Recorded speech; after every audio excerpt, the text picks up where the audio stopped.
Mayong adlaw natong tanan. Naata karon sa bulan sa Abril, Pitsa 2, 2026. Ug niata sa Purok Buli, Sikayab, Dipolog City, Zamboanga del Norte. Ug ako di ay si Jerry Mugawa Arocha, ang inyong kauban karon. Ug usab kauban pud nato ang atong igsuon si Sister Carmen Arocha. 72 ang edad, usa ka miyembro sa ang pinili nga nasod giluwas ug gipahiuli nga gidumalahan diha sa ilang giila nga bag-o ngalan sa ato ang Ginoo nga si Santo Papa Paulino Ungkoy Zamora Agapay. Ug ang ato ang language karon nga gamiton ang pinulungan nga Cebuano o Binisaya. Ug ang ato ang hiskutan karon mahitungod sa unsay nasaksihan sa ato ang igsuon nga si Sister Carmen Arocha sa ilang giila nga bag-o ngalan sa ato ang Ginoo nga kini mao ni siya mga milagro nga iyang na-witness o nakita sa dihang nakig-uban siya sa ilang giila nga bag-o ngalan sa ato ang Ginoo nga si Santo Papa Paulino Ungkoy Zamora Agapay. O kini para ato ning mahibal-an, atong madunggan, ato dayon ning ipadayon ngadto sa ato ang igsuon Sister Carmen Arocha aron sa pag-share sa maong mga pagpanghitabo. Igsuon. Aming gabi, ang adlaw kaninyong tanan mga igsuon, kaigsuonan nga nagpaminaw o makabati sa akong pag mensahe bahin sa bagong ngalan sa atong Ginoo ngano akong giila siya maon ang Ginoo si Ministro Santo Papa Paulino Ungkoy Zamora Agapay kay aduna pod ko'y milagro nga nakita sa iyang tiil og kamot, duha ka kamot sa babaw nga naiulat murag agi sa linansangan ug dito pod sa iyang kuan tiil sa iyang lapa-lapa pikas ug pikas naapoy ulat gihapon murag linansangan gihapon ang iyang mga ulat. Mudento ako nakaingon ko nga siya mao na ang Ginoo nga ila nga bag-o ngalan sa Ginoong Hesukristo dito sa Israel. Maura silang duha, usara sila si Papa Ministro Santo Papa Paulino Ungkoy Zamora Agapay ug si Ginoong Hesukristo. Ako man po nakita sa akong pananawon sa akong pagkatulog samtang natulog ko. Nakita nako na ibabay gipakita sa ako ang nagtalikod. Nga doon na pud si Pangidaron. Akong nakita nga sa akong pagkakita sa iya ako ding ingon sa akong una kanang bayhan na si Ginoong Hesukristo. Ingon ko si Ginoong Hesukristo di ay og si Santo Papa Paulino Agapay maura sila. May gipasantop sa akong una. Unya nakamatamang ko dayon.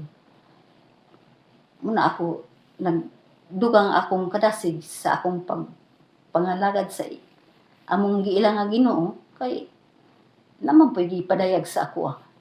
Then napadyo usa ka gabi nagdamgo gyapon ko ngan ako sa tubig nga lawom kaayo perting lawma naglugitom ang tubig lapad kalibog ko asa ko agi ang tubig taman sa akong liog ang kuan wala mabutang ira pud akong naong ug ulo taman sa akong liog ang tubig lawom kaayo itom perting akong hadloka ug asa ko lingi pikas sa tuon ako mao gyapon lawom gyapon lapad ra ba ang tubig dito na pud sa unahan mao ra gyapon diri sa ubos sa akong dapit sa likod mao ra gyapon lawma hasta diri sa wala nako duol ra hinon sa daplin katong dapit sa wala pero akong gihuna-una kana og akong langoyon basig dili ko kaatbot sa daplin tagad kay di man ko kabalo mo langoy ko di ko ka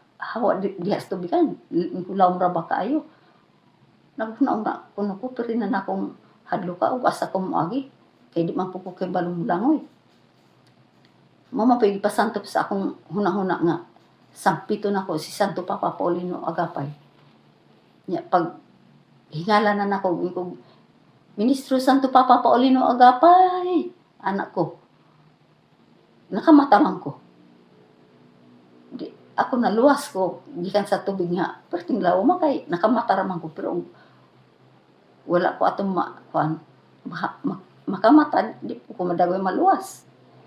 Ako nalipay na po ko mo nagdubli na akong kadasig sa pag-ila sa among giila nga Ginoo si Ministro Santo Papa Paulino sa Mura Agapay. Mo din hangtod karon sukat sa sinugda sa akong pagpangalagad na mataan ako sa akong ginikanan nga mga lagad hangtod karon nagpabilin po ko diya sa pagpangalagad sa pag-ila sa bagong ngalan sa Ginoo. Kay sumala pa po siyang pulong basta sa balang ko sulatan ng iyon ang Ginoong Hesukristo sa iyang pagbalik magdala naman siya sa bagong ngalan. Siya man mismo nagdeklarar ang Ginoo man magbasa pud tuod tagtanan kay aron kitang tanan mahibalo pud diya sa unsa joy buti pasabot nga ang pinili kanunay nagkuan paila sa bagong ngalan sa Ginoo. Muna dayon mga kaigsunan nga ako kiilanan jud ako si Papa Ministro. Muna akong ginasampit, ginapangamuyuan, ginaampuan nga akong ginaalagaran nga tinuod jud siya Ginoo kay kung na po ko'y pangamuyo sa iya ha, yapo na ko sa iya ha, dunggon man po ko kaluin niya. Na ako dako ko pasalamat sa atong Ginoo, Ministro Santo Papa Paulino sa Mura Agapay, nga nagdala karon sa bagong ngalan. Salamat nagdalayon ka pa. Okay. Kuha na, sister. Katong panahon na mahitungod sa imong gisgutan sa dihang nakakita ka sa gilansangan sa tiil o linansangan pod sa kamot. Asa ka ato dapit nagtindog? Nagtindog ko. Dito man ko ato balay sa akong uyuan ang si Santo Papa Paulino Agapay ug katong iyang kauban. Wa po ko kaila atong iyang kauban. Wa man di ko kaila ni Ministro Santo Papa Paulino ang Kuya Agapay atong panahon na kay bata pa gud ko. Tingali mga siyam pa akong edad. Bata pa ko. Kuan ko tindog raman ko ato. Kanang akong uyuan gani nga akong gisakaan dito man ko puyo sa akong uyuan dulu sa suba. Kato siya daan pud to nakailan ni Santo Papa Paulino ang ungkoy sa Mura Agapay kay katong akong uyuan sige man to makakuyog sa ilang kaila pod nga bahin sa among Pangulo Ministro Santo Papa Paulino ungkoy sa Mura Agapay nga to sa Situbo. Mo to'y naka katong iyang kaila dito sa Sipalok mo'y naka paila po ni sa akong uyuan nga si Santo Papa Paulino ungkoy sa Mura Agapay nagpundok og mga tao nga aron mga lagad sa Ginoo. Mao to dayon ang akong uyuan pod kay kato siya balyan mga nito nadala pod nga mga lagad sa Ginoo. Tibok nila pamilya. Kami ni sunod pod mi dayon kay ang mga igsoon atong akong uyuan puro jud nangalagad.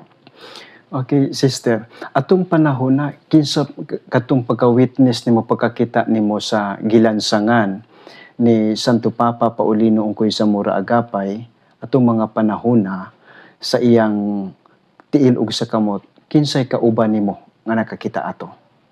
Naba kay kauban ato nga nakakita? Ako ra jud usara kay wala man pud sila mag-istorya sa ako. Wapo ko makig-istorya sa ilaha unsay akong nakita. Basta ako kadto ang akong nakita wala man pud sa akong buot kay kuan man to kanang bata-bata pa man ko na hinumduman ako dayon nga mao to kana nang kuan na sakto na akong pangidaron. Then si Papa Ministro gapadayon man gialagad man sa tanang mga igsoon sa pagtuo daghan namang distrito ato na tukod niya. Then kuan mo din pudto ako nakaingon ko sa akong kagalingon katuday nakita na ko nga ulat og sa iyang kamot ug sa kuan tiil kuan na dito Ginoo dito si Hesukristo. Katubang mga panahon na sister nakahibalo pa ka ma-recall pa nimo kuan pa nimo kanang nahinumduman pa nimo kung unsa tong adlaw ug unsa tong orasa ang mao mga pagpanghitabo sa diha nakita to nimo tong linansangan? Kuan man to mga alas 10 na tingali kay katong mga tawhana gikan pa man diri sa Situbo. Alas 10 sa buntag. Nya naabot pud sila didto. Kuan kanang mapamampoy pag-abot sa akong uyuan gikan sa baon. Alas 10 na jud to. Sa dihang nakita nimo tungan na ay linansangan sa iyang tiil ug sa kamot. Unsa dahi imong gihimo? Na ba kay giistoryahan ato? Ako wala ko giistoryahan. Ako ra gibutang sa akong hunahuna. Okay. Wala na kay giistoryahan ato. Wala na. Gawas ra kamo ra ikaw ra ginakahibalo ato mga panahon nga na siya linansangan sa tiil ug sa Ako kamot. Ako ra jud. Itong panahon na gani ako bata pa man ko ato. Kuan kanang nag-working man ko, gihatod man ko sa layo, sa Disakan, dito ko nag-eskwela. Ug magbagyo na, mag-ulan, muhilak na din ko. Yung kuwa na. Karon sa banda lugdog, may una din ko nga, kutuan silang papa. Akong inahan, akong mga igsuon sa kuan. Si Tubo, bibiyaan na jud ko ani. Maghilak na din ko. Kuwa na jud ko ani. Kato sila mahadlok man tong bagyo. Kumina naman din ko. Okay. Mo dahil na hangtod kuan karong panahon na inani na akong pangidaron. Ako nagpabilin po ko diya sa akong giilang nga Ginoo. Maayo man ko binuhatan si Papa Ministro. Mura maghiya sa atong Ginoong Hesukristo. Dili po siya mga bosar. At ang mga hiyas niya puro maayo. Sumala pa sa pulong sa Ginoo na sulat sa balaang kasulatan.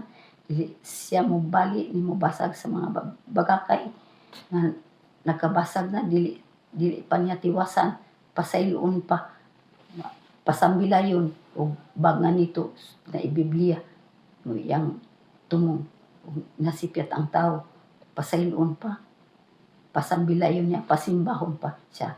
Ayon na balik ang nangagi kuan simana pangalagad na.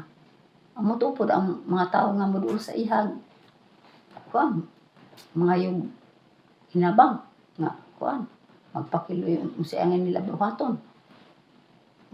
Muna iyang hiyas mura yun sa Ginoo nga kuan po. Maayo yun po. Usara sila. Mga pagipakita sa akong pananaw. Si Ginoong Hesukristo ug si Santo Papa Paulino o Agapay. Usara man sila. Maura man ang Ginoo ug si Santo Papa. Siguro po sa akong pagtuo. Akong pagtuo, wa po na ako isalig sa akong isikataw. Kung buntayan nga, ako may nadlukon ko sa Ginoo.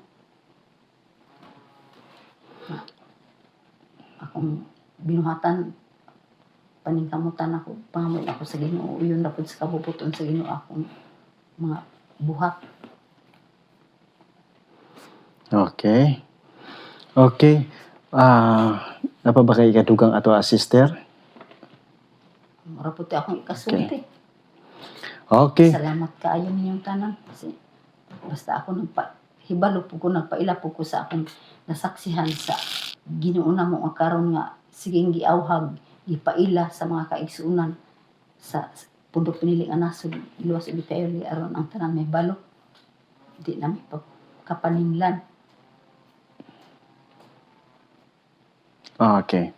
Okay, daghang salamat no sa ato ang igsuon sa usa ka testimonya sa ato ang igsuon nga usa ka miyembro sa ang pinili nga nasod giluwas ug gipahiuli diha na sa iyang kaugalingong bag-ong ngalan nga ilang gituhuan ug gisaligan nga mao si Santo Papa Paulino Ungkoy Zamora Agapay. Okay, mga igsuon, natapos ang ato ang pagpangita sa maong kuan mga igsuon, pagpangita sa maong katubagan sa mahitungod sa unsay na-witnessan o nakita, mahitungod sa mga milagrong mga pagpanghitabo nga na-witness ato ang igsuon Sister Carmen Arocha. Og daghang salamat ningtak na karon sa dapit sa ato ang panaghiskot.